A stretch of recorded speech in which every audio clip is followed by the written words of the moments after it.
ಆತ್ಮೀಯ H16 news ಅರ್ಥಾತ್ ಹೇ ಸಿದ್ದರಾಮಯ್ಯ ಸ್ವಾಗತ. ನಾನು ನಿಮ್ಮವ MI ಅಥವಾ ಮಲ್ಲಪ್ಪ ಜೋತಾವರ್. ಆದ್ಮೇಲೆ ವಿಶೇಷವಾಗಿ ಈ ಸಲ ಈ ಸಂಕ್ರಮಣ ಕಾಲದಲ್ಲೇ ಚೈನಾ ಜೊತೆಗಿನ ಸಂಬಂಧದ ಬಗ್ಗೆ ಅಥವಾ ಇಂಟರ್ನ್ಯಾಷನಲಿ ಅಂತಾರಾಷ್ಟ್ರೀಯ ಮಟ್ಟದಲ್ಲಿ ನಮ್ಮ ಭಾರತದ ಸ್ಥಿತಿಗತಿ ಏನು ಒಂದಿಷ್ಟು ಚರ್ಚೆ ಮಾಡಬೇಕಂತೇಳಿ. ಯಾಕಂದ್ರೆ ಮೋದಿಯವರು ಕಳೆದ 11 ವರ್ಷಗಳಿಂದ ಒಂದು ವಿದೇಶ ಯಾತ್ರೆ ಮಾಡಿದ್ದು ನೋಡಿದರೆ ಇವತ್ತು ನಮ್ಮ ದೇಶ ವಿದೇಶ ವ್ಯವಹಾರಗಳಲ್ಲೇ ಅತ್ಯಂತ ಪ್ರಬುದ್ಧ ದೇಶ ಆಗಬೇಕಾಗಿತ್ತೇನೋ, ಆದರೆ ಆಗ್ತಾಯಿಲ್ಲ. ಎಲ್ಲ ಕಡೆ ಏನೋ ಮಾಡಿದರು ಪ್ರಯತ್ನ. ನಮ್ಮ ಮೋದಿಯವರು ಭೇಟಿ ಆದರು, ಟ್ರಂಪ್ ನನ್ನ ದೋಸ್ತ್ ಅಂತ ಹೇಳಿದರು, ಚೈನಾ ಜೊತೆಗೆ ಅಲ್ಲಿ ಭೇಟಿ ಆದರು, ಕ್ಷಿ ಜೊತೆಗೆ ಜೋಕಾಲಿ ಆಡಿದರು, ಏನೆಲ್ಲ ಮಾಡಿದರು, 1, 2 ಎಲ್ಲರೂ ಮಾಡಿದರು. ಆದರೆ ಇವತ್ತು ನೋಡಿದ್ರೆ ನೋವು ಅನ್ನಿಸ್ತದ. ಯಾಕಂದ್ರೆ ಇತ್ತು ಅಮೇರಿಕ ನಮ್ಮ ಜೊತೆಗಿಲ್ಲ, ಇವತ್ತು ಚೈನಾ ನಮ್ಮ ಜೊತೆ ಇದ್ದಂಗೆ ಕಾಣ್ತದೆ. ಅದು ತನ್ನ ಬಾರ್ಡ್ರ್ ಡಿಸ್ಪ್ಯೂಟನ್ನು ಬಿಡ್ತಾ ಇಲ್ಲ. ಮತ್ತು ರಷ್ಯಾಗಂತೆ ಅನಿವಾರ್ಯ ಆಗ್ಯದ. ಆದರೆ ಮೊದಲಿನ ಪ್ರಬಲ ದೇಶ ಆಗಿ ಉಳಿದಿಲ್ಲ ಅದು. ಇಂಡಿಯಾ ಅದರಲ್ಲೂ ನೆಹರೂರ ಅರ್ಥ ನೀತಿಯನ್ನು ಇತ್ತು. ಅರ್ಥ ನೀತಿ ನಂತರದಲ್ಲಿ ಮಾತಾಡೋಣ. ಅದನ್ನು ವಿದೇಶಾಂಗ ನೀತಿಯಲ್ಲೇ ನೆಹರೂರವರ ನಾನ್ ಅಲೈನ್ಮೆಂಟ್ ಮೂವ್ಮೆಂಟ್ ನಮ್ಗೆ ಯಾರೂ ಬೇಡಪ್ಪ. ರಷ್ಯಾನೂ ಅಷ್ಟ, ಚೈನಾನೂ ಅಷ್ಟ, ಅಮೇರಿಕಾನೂ ಅಷ್ಟ.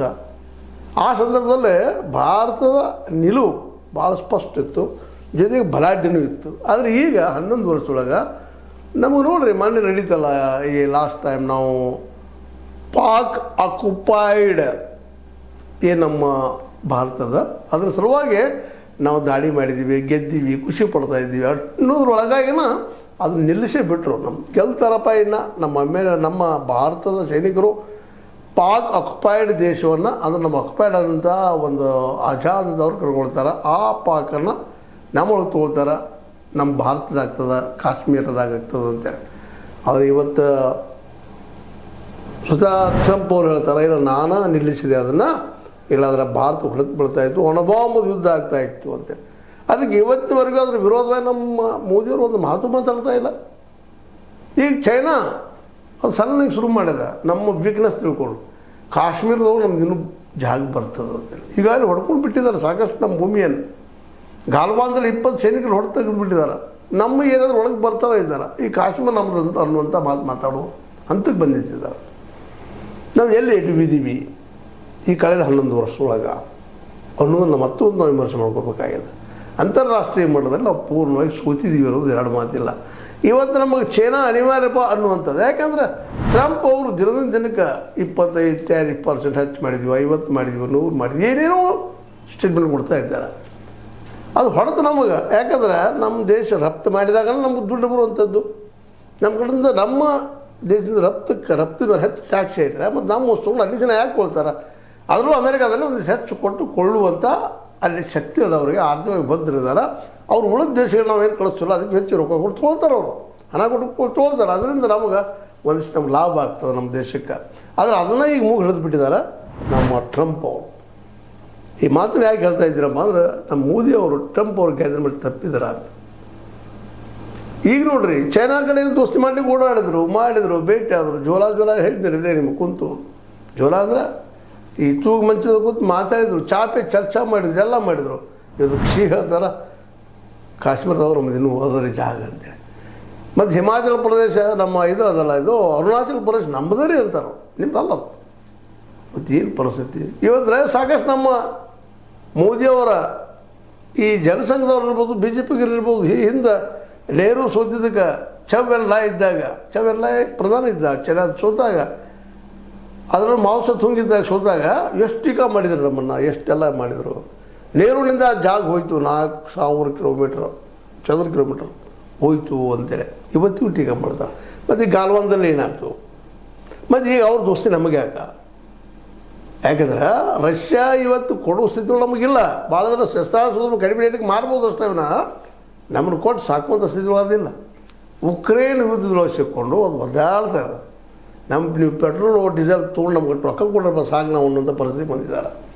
ಇದು ಒಳ್ಳೆ ಪರಿಸ್ಥಿತಿ ಇತ್ತು, ನಮಗೆ ಲಾಭ ಆಗ್ತಾಯಿತ್ತು. ಈ ಸಂದರ್ಭದಲ್ಲಿ ಅಮೇರಿಕ ಯುಕ್ರೇನ್ ಯುದ್ಧ ನಿಲ್ಲಿಸಾಕ ಸರಿ ಇಲ್ಲ ನೀವೇ ಕಾರಣರು, ನೀವು ಅಲ್ಲಿ ಪೆಟ್ರೋಲ್ ಕೊಡ್ತೀರಿ, ಅದಕ್ಕೆ ಆ ದುಡ್ಡು ತೊಗೊಂಡು ಅವ್ರು ಯುದ್ಧ ಮಾಡ್ತಾ ಇದ್ದಾರೆ ಅವರು ಅಂಥೇಳಿ ನಮ್ಮ ಮೇಲೆ ಟ್ಯಾರಿಫ್ ಮೇಲೆ ಟ್ಯಾರಿಫ್. ಮತ್ತು ಈ ಸಂದರ್ಭದಲ್ಲಿ ಅರ್ಥವ್ಯವಸ್ಥೆಯಿಂದ ನಾವು ದಿವಾಳಿ ಎಬ್ಸ್ಕೊಂಡ್ಬಿಟ್ಟಿದ್ದೀವಿ, ಎಲ್ಲನೂ ಹೋಗಿ ಕಾರ್ಪೊರೇಟ್ಗಾಗಿ ಕೊಟ್ಬಿಟ್ಟಿದ್ದೀವಿ. ಅದನ್ನೇ ಮಾತಾಡೋಣ ನೆಕ್ಸ್ಟ್ ಎಪಿಸೋಡ್ದಲ್ಲಿ ಮಾತಾಡೋಣ ಅದನ್ನು. ಈಗ ಆದಿದ್ದು ಹೀಗಾಗಿ ಚೈನಾದ ಮುಂದೆ ನಾವೆಲ್ಲ ಮಂಡಿ ಉರುವಂಥದ್ದು, ಅಮೆರಿಕ ಮುಂದೆ ನಾವು ಮಂಡಿ ಉರುವಂಥದ್ದು, ರಷ್ಯಾ ಮುಂದೆ ನಾವು ಮಂಡಿ ಉರುವಂಥ ದುಸ್ಥಿತಿಗೆ ನಾವು ಇವತ್ತಿನ ಬಂದಿದ್ರೆ ಅದಕ್ಕೆ ಕಾರಣರು ಇವತ್ತಿನ ಸರ್ಕಾರ. ಯಾಕಂದರೆ ವಿದೇಶಾಂಗ ನೀತಿಯಲ್ಲೇ ನೆಹರೂರವರು ಅಪ್ರತಿಮವಾದಂಥದ್ದು ಅನ್ಬೇಕಾಗ್ತದೆ ಈ ಸಂದರ್ಭದಲ್ಲೇ ಈ ಎಲ್ಲ ನೋಡಿದಾಗ. ಯಾಕಂದರೆ 203 ದೇಶ 4 ದೇಶಗಳು ಆವತ್ತಿನ ದಿನಮಾನದಲ್ಲೇ ಈ ನಮ್ಮ ಜೊತೆ ಫ್ರೆಂಡ್ಶಿಪ್ ಬೆಳೆಸ್ಕೊಂಡಿದ್ದು, ಹೊಸ ಶಕ್ತಿ ಮಾಡ್ಕೊಂಡಿದ್ದು ನಾವು. ಆದರೆ ಮೋದಿಯವರು ಬಂದ ನಂತರ ನಮ್ಮ ನೋಡಿರಿ ಸಾರ್ಕ್ ಅಂದ್ರೆ ಗೊತ್ತು ನಿಮ್ಗೆ, ಸೌತ್ ಏಷ್ಯಾದ 7 ದೇಶವು ಕೂಡಿ ಒಕ್ಕಟ್ಟು ಮಾಡ್ಕೊಂಡಿದ್ವು. ಒಕ್ಕೂಟ ಇವತ್ತು ಎಲ್ಲಿದನು?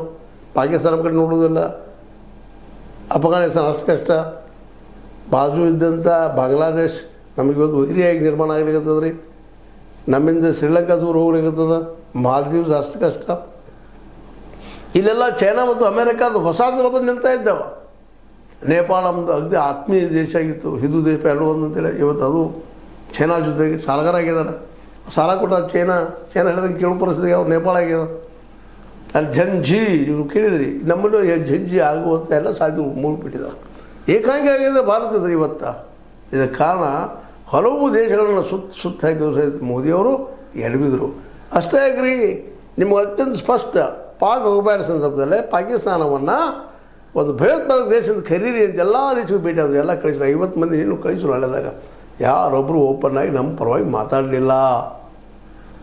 ಇದಕ್ಕೆ ಮತ್ತೆ ಬೇರೆ ಕಾರಣಗಳಿದ್ದಾವೆ, ಒಂದೇ ಅಲ್ಲ. ನಾವು ಇಲ್ಲಿ ಮಾಬ್ ಲಿಂಚಿಂಗು ಮತ್ತೇನು ಮಾಡ್ತಾ ಇದ್ದೀವಲ್ಲ ನಮ್ಮಲ್ಲೇ, ಇದು ಸಹಿತ ಬೇರೆ ದೇಶಗಳಿಗೆ. ಅವ್ರು ಹೌದು ಕ್ರಿಶ್ಚಿಯನ್ಸ್ ಇದ್ದಾರೆ, ಮುಸ್ಲಿಮ್ಸ್ ಇದ್ದಾರೆ, ಅದೇ ಕಾಲಕ್ಕೆ ಬೌದ್ಧರಿದ್ದಾರೆ. ಅವ್ರು ನಮ್ಮ ನಡಾವಳಿಯನ್ನು ಒಪ್ಪುವುದಿಲ್ಲ, ಅವ್ರು ವಿರೋಧ ಮಾಡೋರನ್ನ ಸಹಜದ. ಹೀಗಾಗಿ ಯಾರೊಬ್ಬರು ನಮ್ಮ ಬೆಂಬಲ ಸೂಚಿಸಲಿಲ್ಲ. ಮತ್ತು ನಮಗೆ ಮರಳಿ ಭಯೋತ್ಪಾದಕ ದೇಶ ಭಾರತ ಅನ್ನುವಂಗೆ ಮಾತಾಡಿದ್ರು. ಆ ಸಂದರ್ಭದಲ್ಲೇ ಬಲೂಚಿಸ್ತಾನಕ್ಕೆ ನೀವು ಸಪೋರ್ಟ್ ಮಾಡ್ತಾ ಇದ್ದೀರಿ ಅಂತ ತಿಳ್ಕೊಂಡು ನಮ್ಮ ಟೀಕಾ ಮಾಡಿದರು. ಇದಕ್ಕೆಲ್ಲ ಕಾರಣ ನಮ್ಮ ಮೋದಿಯವರ 11 ವರ್ಷಗಳ ಆಡಳಿತ. ವಿದೇಶಾಂಗ ನೀತಿಯಲ್ಲಿ ನಾವು ಸಂಪೂರ್ಣವಾಗಿ ಸೋತಿದ್ದೀವಿ. ಇವತ್ತು ನಾವು ಎಲ್ಲರ ಮುಂದೆ ಮಂಡಿ ಉರ್ತಾ ಇದ್ದೀವಿ. ಚೈನಾ ಮುಂದೆ ಮಂಡಿ ಉರಿದಾಗ್ಯದ, ಅಮೆರಿಕ ಮುಂದಂತ ಮುಗಿದು ಹೋಗಿಬಿಟ್ಟದ. ಅವ್ರು ಮಾತಾಡಿಸಿ ಟ್ಯಾರಿಫ್ ಅಂತಾರೆ ಅವ್ರು. ಹೀಗಾಗಿ ಒಳ್ಳೆ ಮಿತ್ರರು ಮತ್ತು ನಮ್ಗೆ ಅತ್ಯಂತ ಮಿತ್ರರು. ಅದೇ ಕಾಲಕ್ಕೆ ಇವ್ರು ಹೋಗಿ ಅಲ್ಲಿ ಎಲ್ಲೇ ಅಮೆರಿಕಕ್ಕೆ ಹೋಗಿ ಅವರು ಇಲೆಕ್ಷನ್ ಪ್ರಚಾರ ಮಾಡಿ ಬಂದಿದ್ರು ಮೋದಿಯವರು. ಇವೆಲ್ಲರೂ ನೆನಪಿಟ್ಕೊಂಡ ನಾವು ಇವತ್ತು ಮಾತಾಡೋದಪ್ಪ ಅಂದ್ರೆ ಮೋದಿಯವರು ಎಲ್ಲಿ ಎಡವಿದ್ರು. ಸುತ ಇವತ್ತು BJP ವಿಚಾರ ಮಾಡಬೇಕಾಗಿದೆ, RSS ವಿಚಾರ ಮಾಡಬೇಕಾಗಿದೆ. ಯಾಕೆಂತಂದ್ರೆ ಇವತ್ತೇನಾದರೂ ಸರ್ಕಾರ ಇವತ್ತು BJP ಇದ್ದಿದ್ರೆ ಅದಕ್ಕೆಲ್ಲ ಕಾರಣಕರ್ತರು RSS ಸಿಗರು. ಭಾಳ ಬುದ್ಧಿವಂತರು. ಯಾಕೆ ತಪ್ಪು ಎಚ್ಚರಿಸೋದಕ್ಕೆ ಹೆಚ್ಚಿದ್ರು ಇವ್ರ ಕಡೆಯಿಂದ. ಯಾಕೆ ಇದೆಲ್ಲ ಆಯಿತು, ಹೆಂಗಾಯಿತು? ಯಾಕಂದರೆ ಸ್ಕ್ವಾಡು ಹೋಯ್ತು ನಮ್ಮ ಕೈಯಿಂದ. ಇವತ್ತು ಸ್ಕ್ವಾಡ್ ಅಂದ್ರೆ ನಾವಿಲ್ಲ. ಸ್ಕ್ವಾಡ್ ಅಂದ್ರೆ ಗೊತ್ತಲ್ಲ ನಿಮ್ಗೆ, ಆಸ್ಟ್ರೇಲಿಯಾ ಮತ್ತು ಜೊತೆಗೆ ಅಮೇರಿಕಾ. ನಾವು ಆಸ್ಟ್ರೇಲಿಯಾ ಕುಡ್ಕೊಂಡು ಮಾಡ್ಕೊಂಡಿದ್ದೀವಿ. ಚೈನಾದ ದಾಳಿ ಎದುರಾಗೆ ಇವತ್ತು ಚೈನಾದ ದೋಸ್ತಾದಾಗ ಮತ್ತು ಅದು ವ್ಯರ್ಥ ಆಗಿಬಿಡ್ತು. ಹೀಗಾಗಿ ಸ್ಕ್ವಾಡ್ ಆಗಿರ್ಬೋದು, ನಾನ್ ಅಲೈನ್ಮೆಂಟ್ ಅಲಿಪ್ತ ನೀತಿ ಅಂತೀವಿ ನಾವು, ನಾನ್ ಅಲೈನ್ಮೆಂಟ್ ಮೂವ್ಮೆಂಟ್ ಆಗಿರ್ಬೋದು, ಸಾರ್ಕ್ ಆಗಿರ್ಬೋದು, 1, 2 ಹಂಗೆ ಕೊಡ್ತಾವೆ, ಸಾಕಷ್ಟು ಅದಾವ. ಅವೆಲ್ಲ ಇವತ್ತು ಮಣ್ಣು ಪಾಲಾಗಿದ್ದಾವೆ. ಹೀಗಾಗಿ ನಮಗೆ ಬೆದರಿಕೆ ಆಗ್ತಾಯಿದ್ದಾರೆ. ಬ್ರಿಕ್ಸ್ದಾಗ ನೀವು ಏನಾದರೂ ನಿಮ್ಮ ನಾಣ್ಯಗಳ ಚಲಾವಣೆ ಮಾಡ್ರೆ ನಮ್ಮ ಡಾಲರ್ಗೆ ಏನು ತೊಂದರೆ ಕೊಟ್ಟರೆ ನೋಡ್ರಿ ಅಂತೇಳಿ ಅಮೆರಿಕ ಅಂಜಿಕೆ ಆಗ್ತಾಯಿದ್ದು. ಬ್ರಿಕ್ಸ್ ನಾಣ್ಯ ಸುಧಾರದ ರೀತಿ ಹೋಗಂಗಿಲ್ಲ ಅಂತೇಳಿ ಆಲ್ರೆಡಿ ವೆನಿಜುವೆಲಾದ ಅಧ್ಯಕ್ಷ ಮತ್ತು ಅವ್ರ ಪತ್ನಿಯನ್ನು ಹಾರಿಸ್ಕೊಂಡು ಹೋಗಿಬಿಟ್ಟಿದ್ದಾರೆ ಈ ಟ್ರಂಪು. ಇವತ್ತು ನಾನಾ ಅದರ ಅಧ್ಯಕ್ಷ ಅಂತ ಹೇಳ್ತಾ ಇದ್ದಾರೆ. ನೋಡ್ರಿ, ಯಾವ ಪ್ರಜಾಪ್ರಭುತ್ವ ದೇಶ ಅಮೇರಿಕಾನೋ ಅವರೊಬ್ಬ ಅಧ್ಯಕ್ಷ ಟ್ರಂಪ್ ಮಾತಾಡ್ತಾ ಇದ್ದಾರೆ. ಅದಕ್ಕೆ ನಾವೇನು ಉತ್ತರ ಕೊಡಿಸ್ತಿದ್ದೊಳಗಿಲ್ಲ, ಅದಕ್ಕೇನೂ ಟಕ್ಕರ್ ಕೊಡಿಸ್ತಿದ್ದೊಳಗಿಲ್ಲ. ಯಾಕಂದರೆ ನಾವು ಆರ್ಥಿಕವಾಗಿ ಜರ್ಜರಿತರಾಗಿಬಿಟ್ಟಿದ್ದೀವಿ. ಇವತ್ತು ನಮ್ಮನ್ನು ಬಿಟ್ಟರೆ ಸಾಕಪ್ಪ ಅನ್ನೋ ಪರಿಸ್ಥಿತಿ ಆಗ್ಯದ. ನಿರುದ್ಯೋಗ, ಹಸಿವು, ನೀರಡಿಕೆ. ನಾವು ಈಗ ಹೇಳ್ತೀವಿ ನಾವು 4ನೇ ನಂಬರ್ ಶ್ರೀಮಂತರ್ರಿ, 4ನೇ ನಂಬರ್ ಶ್ರೀಮಂತರ್ರಿ ಅಂದರೆ ಹೌದು ಆಗಿದ್ರಿ. 4.7 ಟ್ರಿಲಿಯನ್ ಆಗ್ಯದ. ಜಪಾನಿಗೆ ಮುಂದೆ ಹೋಗಿದ್ರಿ. ಆದರೆ ಆರ್ಥಿಕವಾಗಿ ವಿದೇಶಾಂಗ ನೀತಿಯಲ್ಲೇ ನಾವು ಎಲ್ಲಿದ್ದೀವಿ ಅನ್ನೋದು ನಾವು ವಿಚಾರ ಮಾಡಬೇಕಾಗಿದೆ.